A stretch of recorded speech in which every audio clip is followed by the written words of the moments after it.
privilégio estar aqui.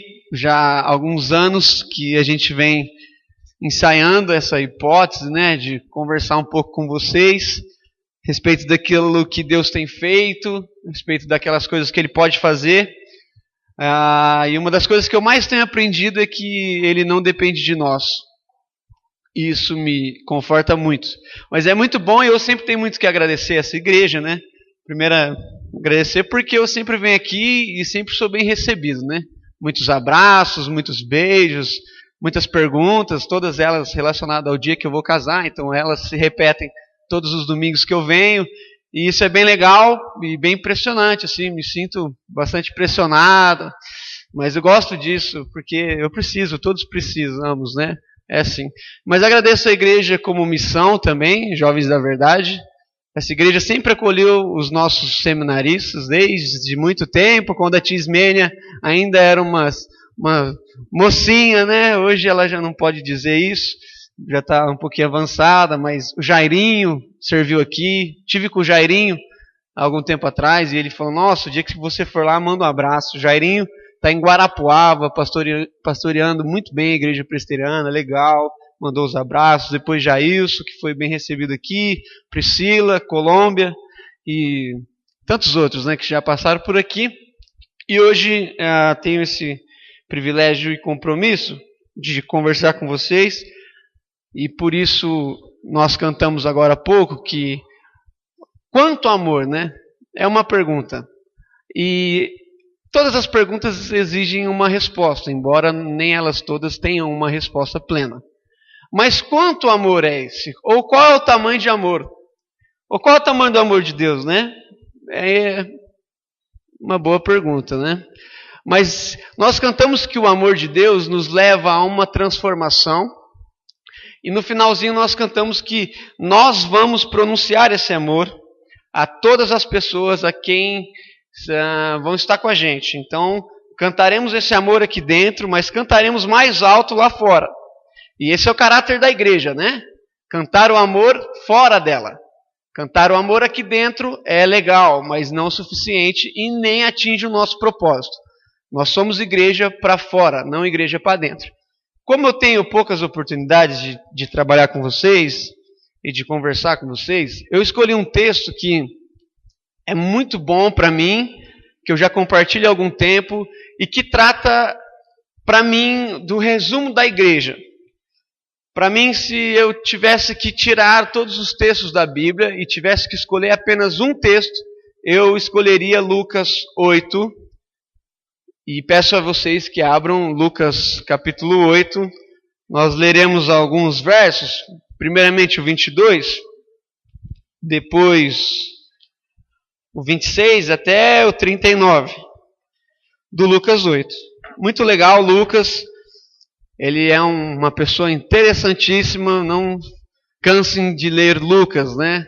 Traz muitas coisas nos seus 24 capítulos e trata dessa caminhada, né? Domingo de Ramos, trata dessa caminhada de cruz, onde Jesus adentra na cidade e com muita humildade caminha para a cruz, por um motivo, por um propósito.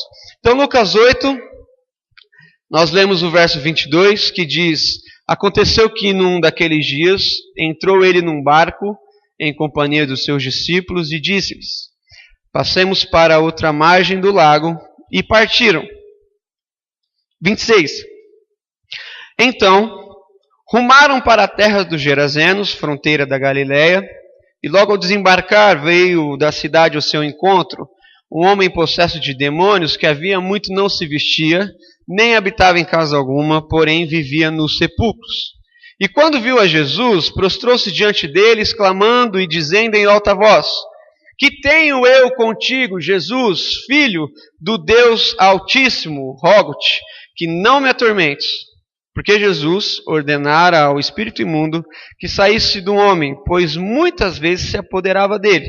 E embora procurassem conservá-lo preso com cadeias e grilhões, tudo despedaçava e era impelido pelo demônio para o deserto. Versículo 30. Perguntou-lhe Jesus: qual é o teu nome? Respondeu ele: Legião, porque tinham entrado nele muitos demônios. Rogavam-lhes que não os mandassem sair para o abismo. Ora, andava ali, pastando por ali, uma grande manada de porcos. Rogaram-lhes que lhes permitisse entrar naqueles porcos e Jesus os permitiu. Tendo os demônios saído do homem, entraram nos porcos e a manada precipitou-se despenhadeiro abaixo para dentro do lago e se afogou. Os porqueiros, vendo o que acontecera, fugiram e foram anunciá-lo na cidade e pelos campos. Versículo 35. Então saiu o povo para ver o que se passava e foram ter com Jesus. De fato, acharam o homem de quem saíram os demônios, vestido, em perfeito juízo, assentado aos pés de Jesus, e ficaram dominados de terror. E algumas pessoas que tinham presenciado os fatos contaram-lhes também como fora salvo o endemoniado. Todo o povo da circunvizinhança dos Gerazenos rogou-lhes que se retirasse deles, pois estavam possuídos de grande medo.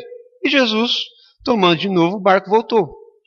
O homem de quem tinham saído os demônios rogou-lhe que deixasse estar com ele. Jesus, porém, o despediu, dizendo: volta para tua casa e conta aos teus tudo o quanto Deus fez por ti. Então foi ele, anunciando por todas as cidades, todas as coisas que Jesus lhe havia feito. Vamos orar mais uma vez. Deus, nós estamos aqui, precisamos de um milagre de ouvir a tua voz, um milagre de pensar nas coisas que o Senhor quer falar com a gente hoje, um milagre de entendermos a tua palavra. Por isso, apesar de mim, fala aos nossos corações. Trate todas as coisas que o Senhor tem para tratar. Nós precisamos do Senhor. Nós clamamos o Senhor. E que todas as palavras que saírem da minha boca não sejam minhas, mas sejam tuas, para edificação da tua igreja, para louvor do teu nome e para edificação do teu reino aqui na terra. Em teu nome, Jesus, é que oramos. Amém. O filme Tropa de Elite, eu gosto muito desse filme, tem os dois e assisto várias vezes, apesar de ser um pouco violento. Mas eu queria ser policial, né? Não sei se ia dar muito certo pela estatura, né? Não sei se o pessoal vai ficar com medo de mim. Eu acho que não. Mas eu gosto desse filme porque ele revela assim as coisas que eu gostaria de... Eu tinha o sonho de ser e não pude. Deus mudou os meus sonhos, sou feliz assim. Mas gosto de ver o filme. E o filme trata da vida de um homem, né? Chamado no filme Capitão Nascimento. E é muito legal porque o Capitão Nascimento, ele vai mostrando a sua história, as suas decepções, as suas alegrias. Mas no filme, as suas decepções são mais vistas do que as suas alegrias. Ele tem pouca alegria, ele tem pouca coisa boa para contar, mas as suas decepções são incríveis. Obrigado, cara. Ó, 10, né? Você viu que coisa? Aí ele está no meio do filme e no decorrer do filme ele começa a contar a história e ele tem que arrumar um substituto. Ele faz um treinamento, ele fala que o treinamento vai ser o melhor de todos os tempos. E ele arruma um substituto, mas esse substituto morre. Ele fica muito bravo, volta para casa, bate no jornal da esposa, briga com ela. Eles têm uma discussão feia e ele continua agora muito depressivo, mas ele continua. Mas ele perdeu um grande amigo, já é uma grande questão. No segundo filme, o filme começa com uma ironia, né? Porque ele tem quase que um inimigo e ele vai brigando com aquele cara e de repente, quando ele percebe, o filme mostra que aquele homem tinha casado com a sua ex-mulher, né? E aí ele fala, pô, o meu pior amigo ou inimigo casou-se com a minha ex-mulher. E fica difícil a história, mas ele continua. As decepções vêm e aumentam com o seu filho. Porque agora o seu filho começa a desconsiderar ele como pai. E começa a considerar o pai o homem que ele briga. E isso vai crescendo no filme. E ele tem ainda um amigo que chama André Matias. Mas agora esse amigo é morto pelos próprios policiais. Pelo lado da polícia corrupta, eles atiram nas costas do André e ele morre. E ele, no meio do filme, nessas grandes tribulações, tem um momento que ele para e ele diz uma frase que tocou meu coração. E ele falou assim, a minha missão é mais importante do que os meus problemas pessoais. A minha missão é mais importante do que os meus problemas pessoais. E ali no cinema eu quase chorei. Porque aquilo tocou meu coração e eu comecei a pensar, de fato ele tinha uma missão e era mais importante do que todas as outras coisas. Aqui no texto, quando Jesus está andando, se você analisar a perícope que vem antes, o trecho anterior, Jesus está conversando com uma grande multidão. E eu te pergunto, quem não gosta de multidão? Quem não gosta? Qual é o pastor que não gosta de ser ouvido por 3, 5 milhões de pessoas? Muito legal. E Jesus está ali, com aquela multidão, todo mundo dá risada, o pessoal gritava o nome dele. Foi ali que iniciou aquela cantiga, né? Jesus, Jesus, tchá, tchá, tchá, tchá, tchá. Foi naquele dia, eles começaram a gritar o nome de Jesus. Mas em determinado momento, ele se afasta e ele vai para um lugar, ele fala para os discípulos, a gente tem que passar para outro lugar. E qual era o lugar? Alguns chamam de Gerasa, outros chamam de Gadara.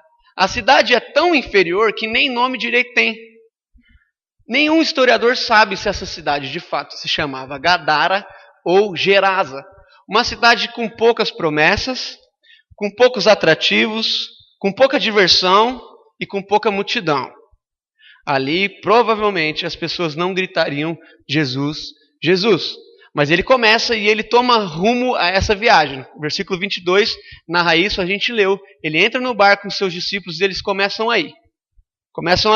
E é legal que mostra a humanidade de Jesus aqui, porque ele estava tão cansado que ele dorme no barco. Eles enfrentam uma grande tempestade, os ventos batiam no barco, quase virava, os discípulos quase morrendo lá fora. Ai meu Deus, e agora? O que eu vou fazer? Já era, vamos morrer. E o Jesus está lá, dormindo. Incrível. Eles correm para baixo do barco, acordam Jesus, desesperados, falam, Jesus, o senhor não está entendendo, a gente vai morrer. Ajuda! Ele sobe no barco, tranquilamente, faz um milagre, só estende a mão, os ventos param, as ondas se acalmam, e os discípulos ficam assim, igual mulher em vitrine de joalheria. O que está acontecendo aqui? E eles perguntam uma coisa muito engraçada, eles perguntam, quem é este? Porque ele já perdoou, ele já curou, ele já expeliu demônios, ele já fez tantas coisas, mas agora ele foi abusado. Porque parar as ondas e os ventos foi o bastante. E eles estão ali e eles perguntam, quem é este? Que até as ondas agora obedecem à voz de comando desse homem. Ele não gosta muito de aplausos, olha ali desconfiado e continua a viagem. Quando ele chega naquela outra cidade pequena, vem no encontro dele um homem muito assim, desesperado, doido, vem gritando algo que os próprios discípulos não sabiam. Porque eles perguntaram quem era Jesus, mas esse homem diz quem ele é. Ele fala, que tenho eu contigo, Jesus, o Filho do Deus Altíssimo. Que diferente, né? E ele vem gritando, Jesus acalma. E eu fico me perguntando aqui, qual é o motivo de Jesus deixar uma grande cidade, uma grande multidão que gritava o seu nome, que o abraçava, que tirava foto com ele, postava no Facebook? Qual é o motivo disso? Qual será o motivo real disso? O motivo real é que Jesus, ele tinha uma missão. A missão dele era maior que o seu cansaço. A missão dele era maior do que algumas coisas que ele tinha preparado para fazer. A missão dele era encontrar com um homem a quem ele iria transformar a vida e que viria a ser um grande missionário da história. Esse homem ainda não tem nome, mas eu quero convidar vocês, a todos, a pensarem comigo nesse tema. Simples e difícil de se esquecer. Uma missão. Jesus tem uma missão. E quando nós olhamos para esse texto, é engraçado que como o Jesus desce do barco, aquele homem vem gritando com ele. Jesus não grita com o homem, mas Jesus faz uma pergunta. Jesus pergunta para ele, qual é o seu nome? Qual é o seu nome? Que pergunta simples. Que pergunta que todo mundo faz. Mas por que será que esta pergunta faz muita diferença no texto? Porque esta pergunta inicia um relacionamento. Mais uma pergunta eu te faço. Há quanto tempo será que ninguém perguntava para esse menino, qual que é o seu nome? Vamos conversar aqui. E aí ele vai responder o seu nome, que é um pouco diferente. Ainda não conheci ninguém com esse nome, mas ele fala: o meu nome é Legião. Fiquei pensando, Legião, que nome esquisito, né? Hoje, Legião, jogar uma bola? Fala, hoje não dá. Mas ele chamava Legião. E por que Legião? Porque se nós formos estudar um pouquinho, a gente vai saber que Legião, uma legião de soldados romanos, ela varia de 4 a 6 mil homens. Isso quer dizer que na vida daquele moço havia aproximadamente 5 mil demônios. E aqueles demônios tiraram a vida social, tiraram a dignidade daquele homem. E por isso mais nem nome ele tem mais. Ele se chama Legião. E aqui nós entendemos a primeira missão do texto e a missão de Jesus, que é uma missão de amor. Então, no meio daquele diálogo, eles estão ali conversando, nasce a pergunta: qual é o seu nome? Ele responde, e daqui a pouco eles observam uma grande quantidade de porcos que pastavam ali, né? Ali os porcos estão passando, os demônios falam para Jesus: não deixa a gente ir para o abismo, mas, por favor, manda a gente para esses porcos. E aqui não é nenhuma profecia de que o Palmeiras iria ser rebaixado esse ano. Tem nada a ver com isso. É que os porcos apenas estavam passando por ali e eles caíram nesse abismo, caíram dentro da água e morreram. Jesus fala: tudo bem, pode ir, vai. Eles vão para os porcos e aquela grande quantidade de porcos cai na água, se afogam e morrem. E eu me pergunto sempre, por que porcos, né? Não são tão bonitos, mas tadinhos deles. Tadinho dos porcos, né? Mas quando nós vamos pensar um pouquinho, vocês já sabem disso, mas é legal reforçar. Os porcos são os animais que são considerados impuros. Judeu e porco não combina. Até aqui está tudo bem. Nós já sabemos disso. Mas naquela região de Gadara ou Gerasa, os porcos eram a maior fonte de renda daquele povo. A comida que os pais colocavam na mesa vinham da venda dos porcos. A dignidade das famílias vinham da venda dos porcos. E o que Jesus está querendo mostrar com isso? Jesus está querendo mostrar para todos aqueles homens que desprezaram a vida daquele jovem, ele está querendo mostrar que tudo o que eles tinham não era nada perto do amor que ele tem por um perdido. Tudo o que eles consideravam, tudo que lhes rendia lucro, todos os seus sonhos, não eram comparáveis ao amor que Jesus tem por um homem. E assim nós vemos essa missão de amor. Mas Jesus continua. Continua porque ele tem um grande plano de restaurar a vida daquele jovem, né? Ele começa a perguntar, eles começam a conversar bastante.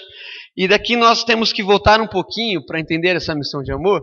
A gente tem que voltar um pouquinho em Gênesis 3. Você não precisa abrir, mas você já sabe o que fala em Gênesis 3, que narra um pouco da história da queda do homem, né? Ali no jardim havia um homem chamado Adão, uma mulher chamada Eva, e ali os dois um dia comeram do fruto que era proibido, pecaram e foram expulsos do jardim. Só que essa expulsão não foi só deles. É como se nós estivéssemos ali. Nós herdamos essa expulsão. E por causa deles, nós herdamos a distância de Deus. Então nós já nascemos totalmente corrompidos. Nós nascemos inclinados para o mal. Nós nascemos sem perspectivas de Deus. Nós não podemos fazer nada para chegar até Ele. Nós nascemos totalmente longe de Deus. Nós estamos perdidos. Não existe nada que nós façamos que vai atrair a presença de Deus. Ele fala: olha como eu sou bom. Não. Por causa de Gênesis 3, nós temos essa narrativa que conta a história não somente de Adão e Eva, mas a história da humanidade caída. E agora a humanidade caída precisa de alguém. Ela não tem o que fazer, mas ela precisa de um Salvador. Ela precisa de alguém que vai redimir este povo. A Trindade já sabia disso. Conversando lá, eles pensaram num jeito de redimir o seu povo. Um dia, na história, isso se cumpre no tempo de Deus, se cumpre no nosso tempo, na nossa história. E Jesus então decide se desfazer da sua glória, decide se desfazer do seu trono, decide se desfazer de todas as coisas que ele tinha, porque ele precisava descer. Ele tinha uma missão. A sua missão era bem maior do que os seus problemas, era bem maior do que até os seus sonhos, mas era um sonho. E ele vem, nasce, vive, morre na cruz. E na cruz, como é que ele morre? Crucificado. Mas como é que era a reação do pessoal?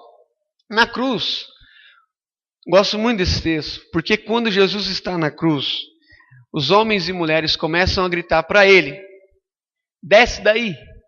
Se você é o Filho de Deus, salvou a tantos, por que não se salva num momento tão fácil?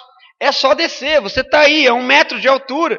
Para quem já parou onda, para quem já parou vento, descer da cruz é a coisa mais fácil que existe.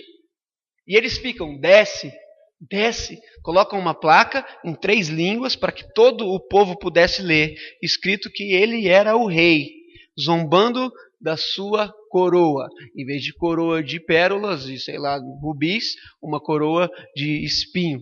Zombavam dele e gritavam: desce. Mas a grande pergunta é: por que ele não desceu? Ele fez tanta coisa, era tão tranquilo. Ele não desceu porque quando ele fechava os olhos, ele sabia que nasceria um homem, uma mulher, eu e vocês, e que esses homens e mulheres precisavam muito do seu sacrifício.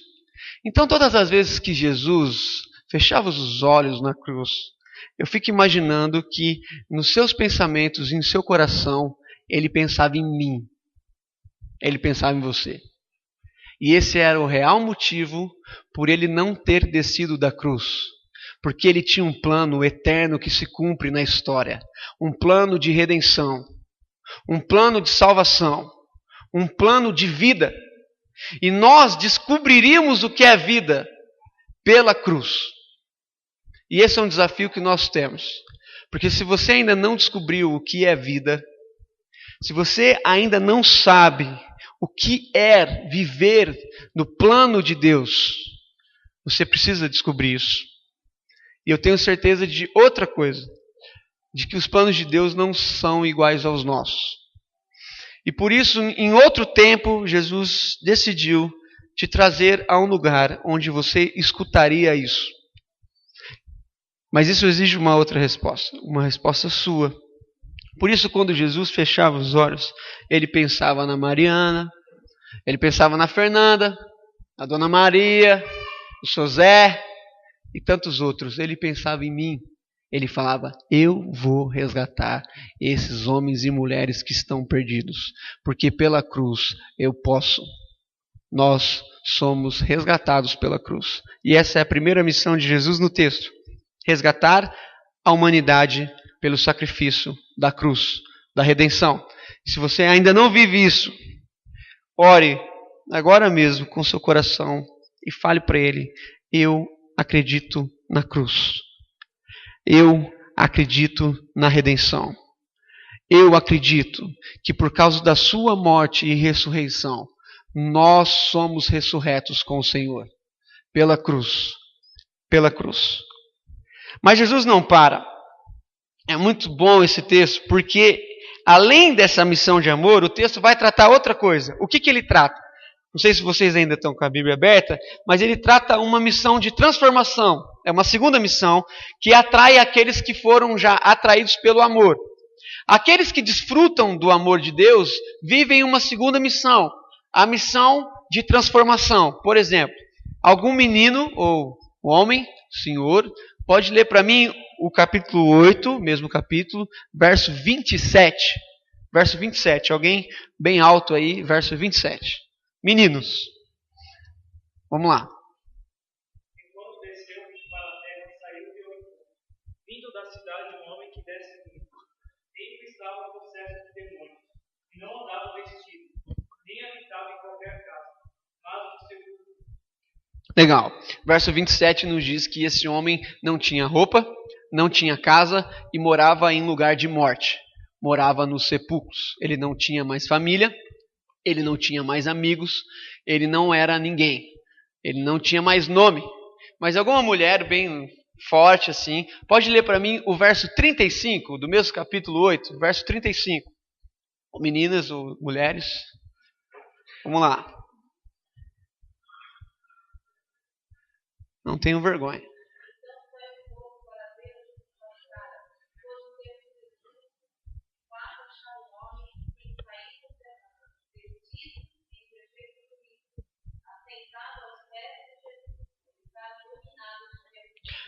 É o mesmo homem.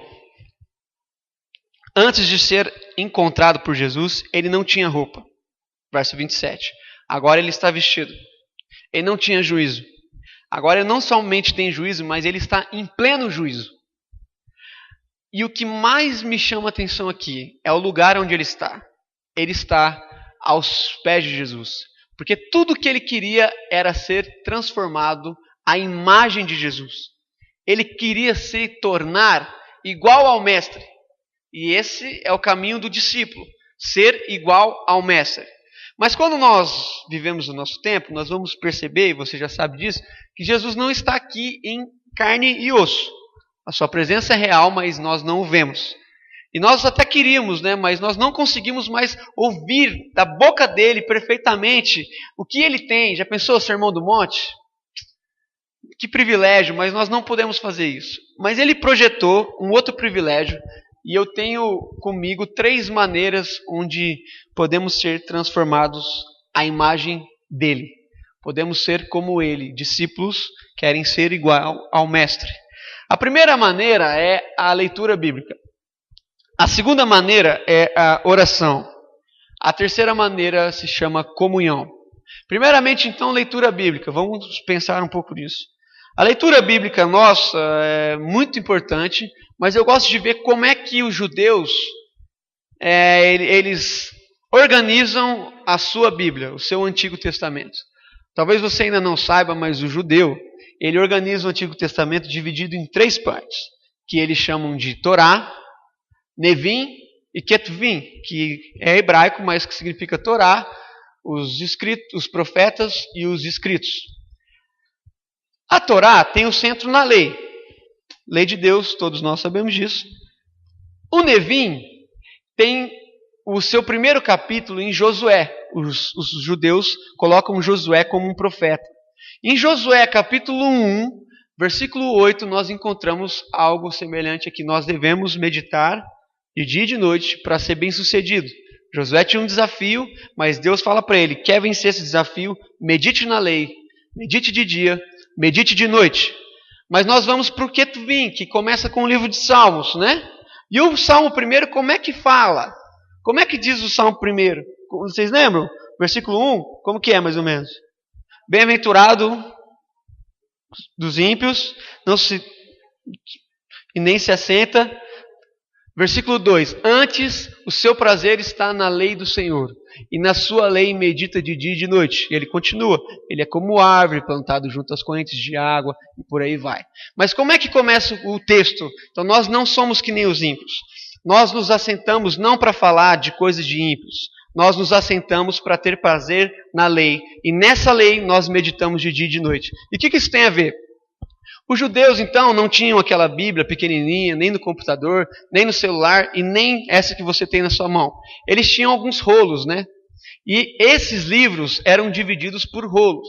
E isso foi aumentando até chegar num dia que eles separaram esses grupos, de Torá, Nevim e Ketuvim, e eles pegavam, então, e faziam a leitura e explicavam o Torá.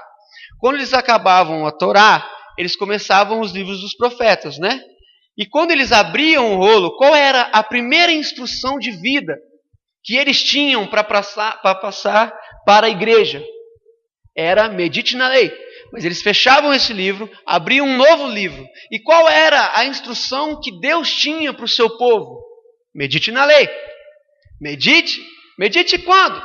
De dia, de noite. Mas não somente medite, tenha prazer na lei. Prazer em meditar. Isso hoje tem se tornado uma coisa assim, muito difícil. Muito difícil, muito difícil. Hoje nós somos levados a ouvir profecias, visões, sonhos, teatros, mas poucos param para ouvir o que de fato a palavra tem a dizer. E por isso hoje nós encontramos o que encontramos no meio evangélico. E somos rotulados como todos são. Quando eu falo que sou pastor, meu Deus. Vai roubar, vai mentir, vai não sei o que lá. Mas eu não sou assim, não dá tempo. Para você provar que você não é assim, você vai demorar uns 3 dias. Compensa você falar, bem, e sair. Porque o que aconteceu? Aí talvez você pense, não, mas isso não atingiu as nossas igrejas históricas, porque nós somos reformados e nos assentamos em volta da palavra, e é o momento central do culto, é a palavra. É a palavra. Mas uma prova de que isso tem atingido as igrejas históricas são as suas escolas dominicais. Eu caminho, eu ando por aí, talvez faço 40 viagens por ano, igrejas históricas, igrejas não históricas, mas a realidade é a mesma. Nós não temos mais escola dominical e as que tem estão quase acabando. Porque nós temos 100% lá de membros que frequentam os cultos e até visitantes. Mas na escola dominical nós não temos 40% daqueles que são membros. E quando muito nós temos 60% daqueles que são membros. Porque nós não gostamos mais de sentar para ver o que a Bíblia tem para nos dizer. Nós preferimos escutar algumas coisas e viver algumas coisas que não têm nada a ver com Bíblia. Tem a ver com ilusão. Isso atingiu as nossas igrejas e não tem como a gente falar que não. Mas o salmista e o profeta, o Josué, vai nos dizer que nós temos que ter prazer na lei. Mas nós não conseguimos mais. Eu não sei o que aconteceu. Meditar de dia e de noite se tornou um grande desafio. Porque é difícil meditar no domingo, imagine na segunda. E isso tem atingido e tem transformado o cenário evangélico para um cenário bizarro, um cenário onde as pessoas riem da nossa cara e que um pastor, para comprar um carro, ele tem que se matar porque ele não consegue nem crédito, porque nós somos rotulados como ladrões. E por que tudo isso? Porque nós deixamos o centro, nós saímos das Escrituras. Mas nós podemos voltar. A igreja ainda tem uma luz, né?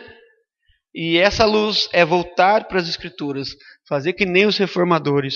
Eu não aceito ilusão, eu não aceito palavra de homem, eu aceito palavra de Deus. Eu vou voltar para as Escrituras e eu vou dar Escrituras para todo mundo. E todo mundo vai ler e vai entender a revelação. A segunda maneira é a oração. E talvez você pense, já falou mal da escola dominical, né? Já falou que eu não venho, agora vai falar que eu também não venho no culto de oração. Eu tenho uma proposta melhor para te perguntar. Eu não quero perguntar para você quantas vezes você vem na reunião de oração por mês. Eu quero perguntar para você quantas vezes você ora por dia, tirando café, almoço e janta. Quantas vezes? Eu tenho um amigo, gosto muito dele.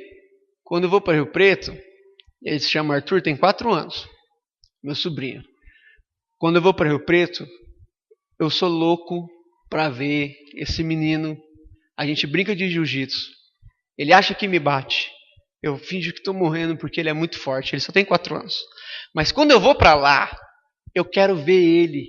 Primeiro, às vezes, até que minha família, assim. Primeiro que minha mãe. Eu fico, cadê o Arthur? Chego lá em casa, cadê o Arthur? Tá aqui? Não veio? Vai vir? Que hora que ele chega? Por quê? Porque aquele menino, ele me enche de alegria. Tem até a fotinha dele lá no meu escritório. Porque eu olho ele, enche meu coração. E eu gosto muito dele. Eu gosto muito de estar com ele, eu gosto muito quando ele pega no meu pescoço, eu finjo que estou agoniando, eu falo, para que senão eu vou morrer. Aí ele levanta, vai contar para todo mundo que bateu em mim. A gente tem um relacionamento, mas é gostoso, porque eu gosto dele, ele gosta de mim, e a gente conversa todas as vezes que a gente pode. Conversar com Deus é exatamente isso, né? É ter prazer e não querer sair dessa presença. É chegar na oração como se fosse o momento mais sublime do dia. Agora eu vou orar. Fechem as portas. Não me perturbem, porque eu vou falar com o Rei. Eu vou falar com aquele que me ama. E nós vamos bater um papo e vamos crescer, porque ele tem um propósito para mim. Então, oração, se não existe na vida do cristão, ela é uma vida defeituosa, uma vida com vários defeitos, vários problemas. E um dia um menino disse uma coisa bem legal. Ele falou que a oração é o termômetro da vida cristã. Então, se você não ora, é porque você está com muita fraqueza. E se você ora, você está bem. Então, quer saber como está a sua vida cristã? Perceba quantos minutos você passa em oração por dia. Mas não somente oração, a comunhão, né? A comunhão também é um meio que nós temos para crescer em espiritualidade, em vida. Por que a comunhão? Porque os seus pontos positivos provavelmente são os meus pontos fracos. E os meus pontos fracos, isso aí se inverte. Então, eu me completo em você, você se completa em mim. Nós somos completos como o corpo e temos alguém que é o cabeça. Então, a comunhão, ela existe quando um povo se reúne em volta da mesa, em volta da Bíblia, em volta das orações, com um propósito. Qual é o propósito desse povo? Viver a unidade e glorificar a Deus. Quando é que a comunhão existe? A comunhão existe quando as nossas diferenças acabam por causa da cruz. Quando é que a comunhão existe? A comunhão, ela existe quando nós somos capazes de viver as diferenças. Quando as tuas diferenças não me irritam muito, mas me completam. Quando o propósito da minha vida não é somente eu, mas é você. Então eu estou disposto a sofrer por você. Eu estou disposto a chorar por você. E se você chorar, não vai chorar sozinho. Nós choraremos. E é aí que a comunhão existe. Mas a comunhão também existe. E ela só é real quando nós estamos com a relação onde Deus é o centro. Se Deus é o centro da nossa vida e a igreja gira em torno dele, nós temos comunhão. Porque as nossas relações são baseadas no que Ele diz e o que Ele faz. É assim que nós existimos como comunhão. E se você então quer ser transformado, se você anseia ser como Ele é, porque esse é o nosso futuro, se não é o presente, é o futuro. Porque a igreja vive e a Bíblia nos diz que nós estamos caminhando para ser como Ele é. Nos tornaremos a imagem dEle, seremos restaurados como Ele. Então nós caminhamos para ser igual a Ele. Então se você quer viver isso, medite nas Escrituras, ore mais e viva a comunhão, viva as diferenças, viva um amor, porque Ele é o centro e faz tudo isso aqui. Então Jesus tem uma missão de amor, de transformação. Em terceiro e último lugar, Jesus tem uma missão de ser missão. Por que eu coloco o verbo ser? Porque apesar de to be ser igual, existe uma grande diferença entre o ser e estar. Estar fazendo algo é querer fazer. Ser é viver. Então Jesus tem uma missão de ser missão. O versículo 38 e 39 nos diz isso aqui. Por quê? O menino é transformado por Jesus. O que ele mais quer é ficar aos pés de Jesus, ouvindo as palavras dele. E agora ele fala assim, Jesus, está indo embora? Estou indo embora. Você está vendo o barco aqui? Está tudo arrumado. Então, já arrumei minhas roupas. Também só tinha uma, né? Já arrumei minhas roupas, eu vou com o Senhor. Estamos indo junto. E Jesus fala assim para ele, não, você não vai. Você vai ficar. Ele assim, Jesus, mas eu já preparei a minha carteirinha de discípulo oficial, não tem mais como. Eu estou até sabendo que um vai te trair, eu estou achando que eu sou a pessoa que vai entrar no lugar desse aí. Fica a dica, Jesus. Mas ele fala, não, você não pode ir, você vai ficar. Ele fala, mas não tem como eu ficar, porque se eu ficar, eu vou ter que voltar para minha casa. E vou ter os mesmos irmãos que eu tinha antes. E vou ter os mesmos pais, imagine só, eu vou ter os mesmos amigos que me batiam e me trancavam. Como é que eu vou falar a coisa para eles? Não tem jeito, eu preciso ir. Jesus diz, não, comigo você não vai, você vai ficar, você não vai. Por que você não vai? Porque ele tinha um projeto muito legal de ser um discípulo de Jesus, com Jesus, lá com ele. Mas o que Jesus tinha para ele era uma proposta muito mais radical. Jesus tinha para ele a missão de ser missão, nos mesmos lugares onde as pessoas desprezaram ele. Nos mesmos lugares onde a família jogou ele para fora. Nos mesmos lugares onde ele brincava com os amigos e agora foi traído por eles. Então Jesus, esse menino tem que voltar para lá e ser missão aonde ele um dia foi totalmente desprezado. Porque todos veriam o que o amor de Deus faz e qual é a transformação de um homem que é atingido pelo sacrifício da cruz. E por isso ele volta. Volta andando, talvez cabisbaixo, mas eu acho que ele entendeu e fez diferença, porque o verso termina dizendo que ele não se cansava em dizer as coisas que Jesus tinha feito por ele. E aqui nós temos a última missão da igreja, a missão de ser missão. Por que ser? Porque nós não precisamos fazer, porque nós somos. Quando nós nos apegamos a fazer algo, significa que antes nós não fazíamos, ou que são momentos extraordinários na nossa vida. Quando nós nos propomos a ser algo, significa que em todos os momentos nós somos aquilo e não temos como fugir disso. Então, em todos os momentos, eu sou um discípulo. Quando estou sozinho, quando dirijo, quando trabalho, quando jogo bola, eu tenho que ser a imagem daquele que me transformou. E nós temos na igreja, na história da igreja, eu gostava muito de história no seminário, a gente tem uma coisa que os missiólogos chamam de paradigma de missão.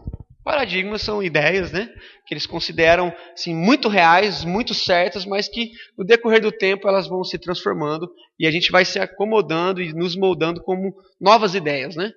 Mas na época da colonização nós tínhamos uma missão, a igreja tinha. Qual era a missão? Ir além do oceano. Então como é que a gente fazia a missão? Nós pagávamos alguns homens e eles iam além do oceano, encontravam algumas pessoas, ensinavam os hinos para eles. Vamos lá, os índios cantavam, grandioso és tu. Opa, se converteu, volta aqui para a Espanha, volta, canta para o pessoal, grandioso és tu. Nem sabia o que estava fazendo, né? Mas cantavam, se converteram. Nós estamos atingindo, e essa era a missão, ir além. Mas o povo foi mudando, a consciência foi mudando, aí eles passaram a entender que missão não é isso, não. Vocês estão viajando, missão é pagar um missionário para fazer algo. Então vem aqui um menino e fala, eu quero ser pastor. Então vem aqui, quer ser missionário? Vem aqui, nós vamos enviar você. Então faça a nossa parte. Nós pagamos para você, você faz a sua parte e a igreja faz isso com você, mas eu ainda estou tranquilo, prefiro ser o que eu sempre fui.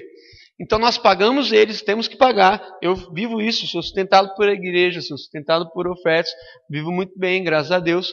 Mas algumas pessoas talvez me pagam para fazer o que eles não querem fazer. Pode ser que algum dos meus mantenedores falam, faça a minha parte. Já que eu não posso, faça por mim. Mas aí, no século XX, e agora, outros homens foram se levantando, inventaram uma missão que talvez se chama integral, né? Hoje já se discute como é que ela chama, mas eles num pacto de Lausanne começaram a conversar sobre isso, sobre a missão integral, e eles foram entendendo que a missão não é algo que se faz, é algo que se vive. Então a missão ela não cabe só para mim. Pegar o microfone não é algo que só eu devo fazer. Falar de Jesus não é algo que só eu devo fazer. Viver o evangelho não é algo que só eu devo fazer.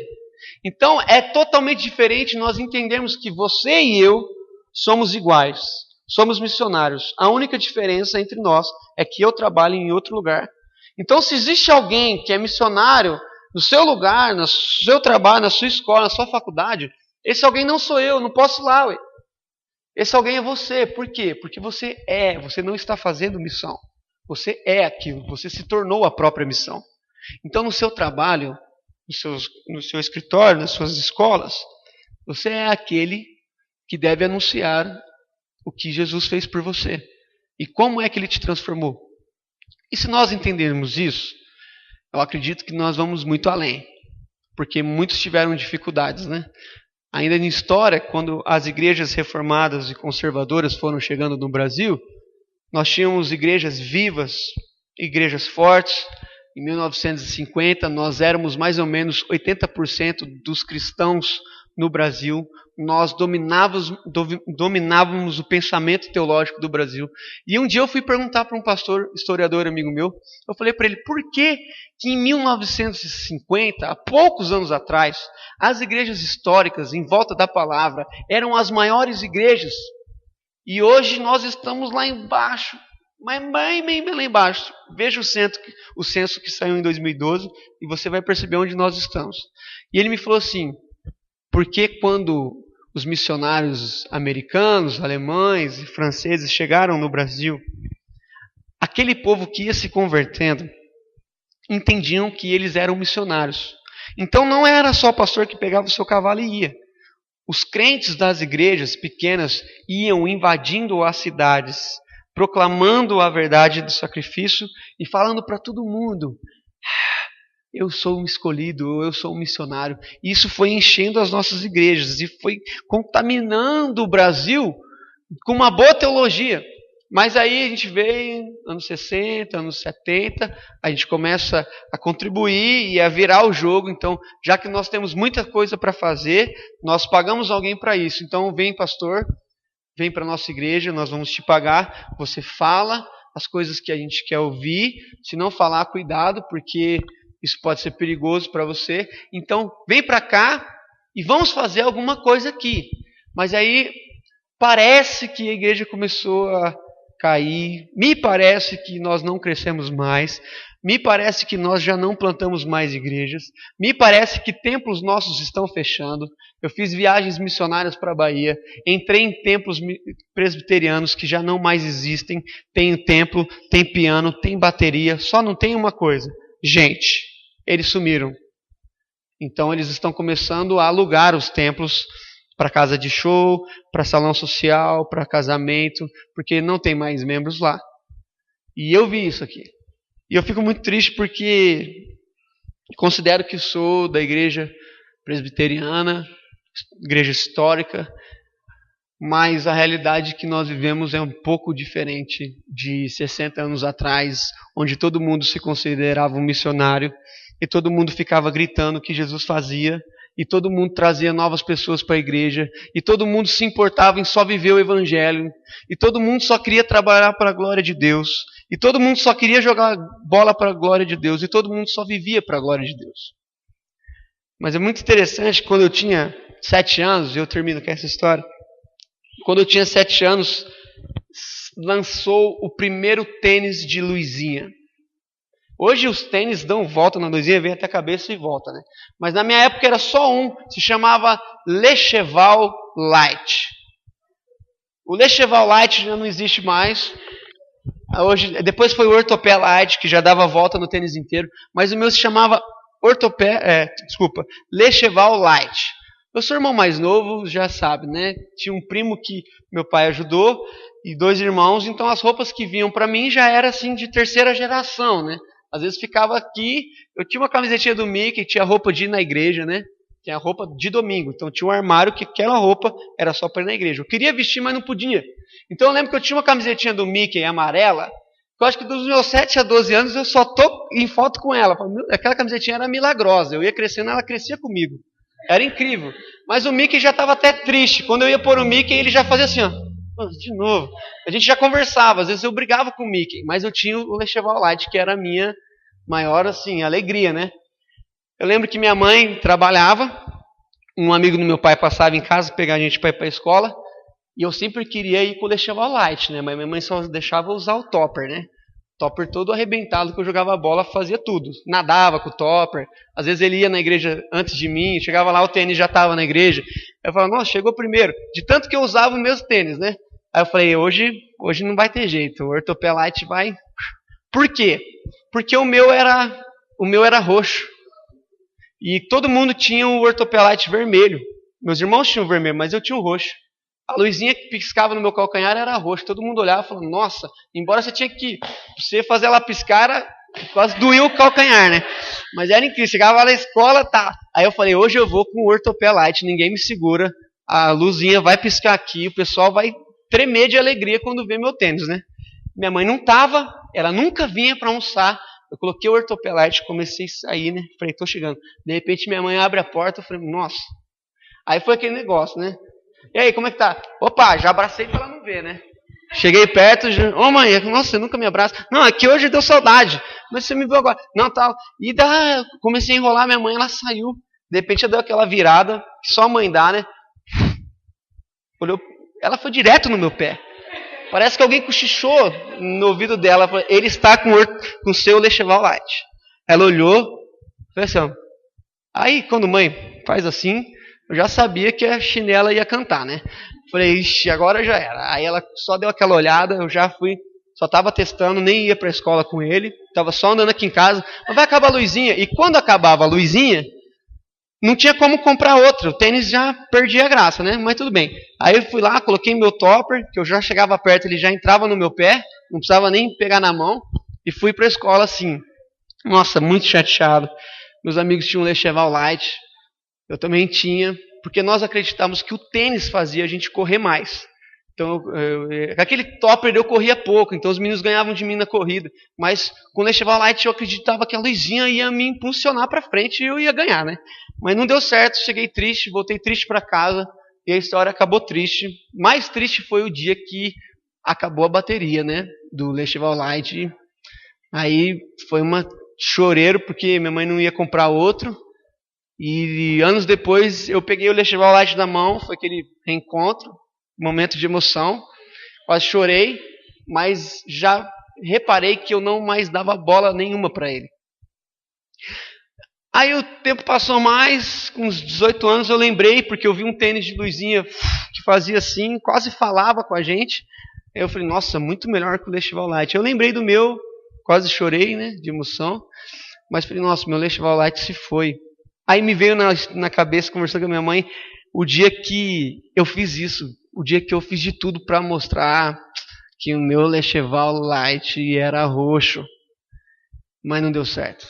E eu fiquei pensando, por que será que eu tinha tanta empolgação para mostrar para todo mundo o quanto o meu Lecheval Light brilhava no meu pé e ele não era vermelho, ele era roxo. O quanto eu tinha algo totalmente diferente do que todos os meus amigos tinham.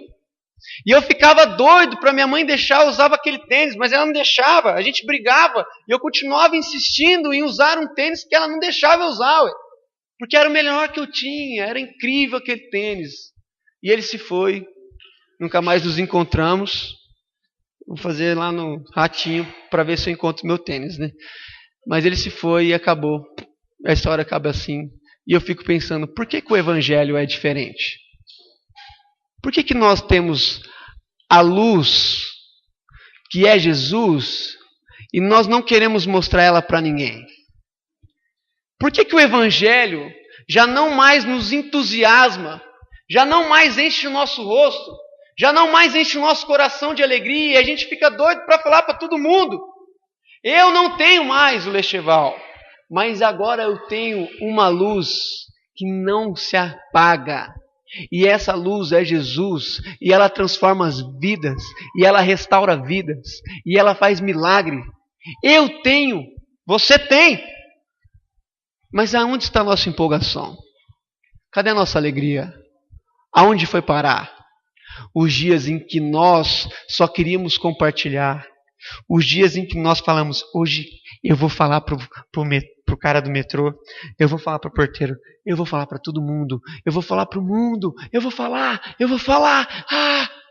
Onde está a nossa empolgação? Aonde está? Nós temos a missão de ser missão.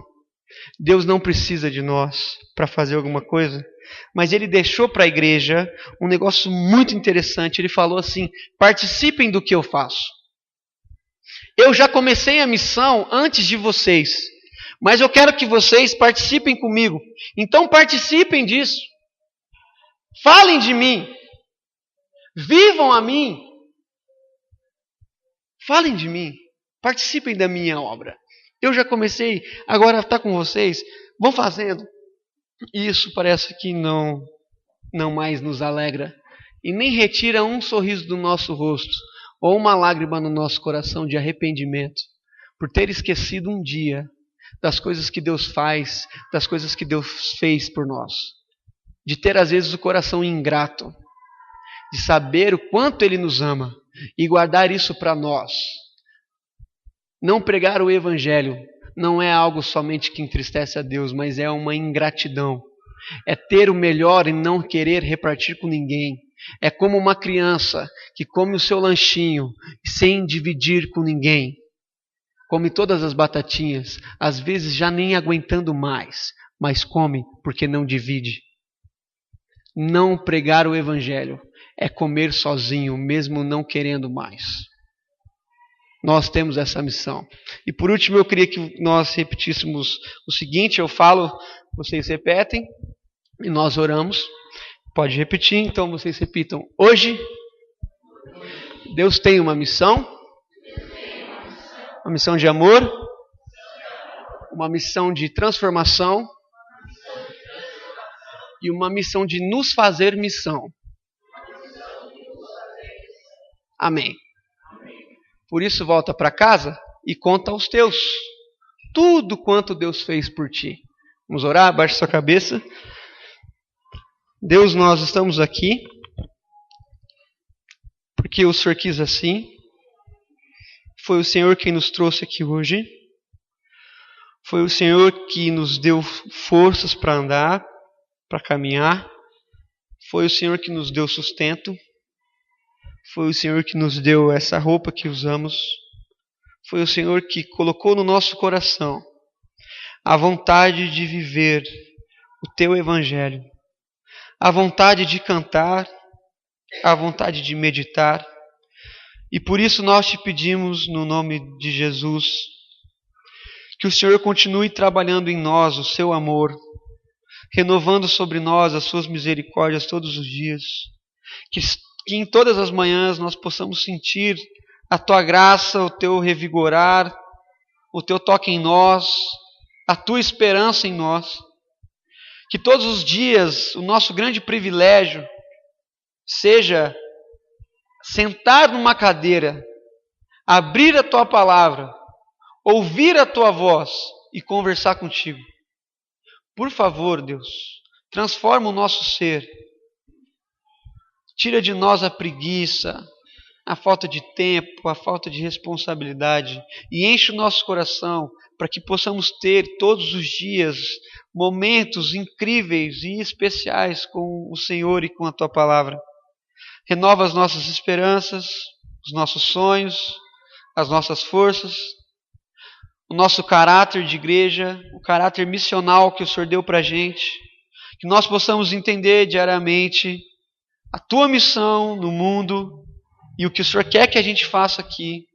Por isso que quando saímos daqui, possamos estar mais dispostos a viver o Teu propósito para a nossa igreja, o Teu propósito para a nossa vida, o Teu propósito para a nossa empresa, o Teu propósito para a nossa escola, o Teu propósito para as nossas relações. E que Tua vida seja a nossa vida. E que quando nós falarmos, falamos como o Senhor. Quando olharmos, possamos olhar como o Senhor. Por isso transforma todo o nosso ser. Não para que sejamos apenas melhores, para que o Teu reino venha através de nós, para que a Tua misericórdia venha através de nós, para que o Teu amor seja manifesto através de nós. Por isso, perdoa os nossos pecados. Não desista de nós. Não desista da nossa igreja. Não desista de cada jovem, de cada senhor, senhora que está aqui. Mas continua a falar, continua a nos encher de acordo com a Tua vontade. Nos abençoe, em nome de Jesus. Amém. Amém. Muito obrigado.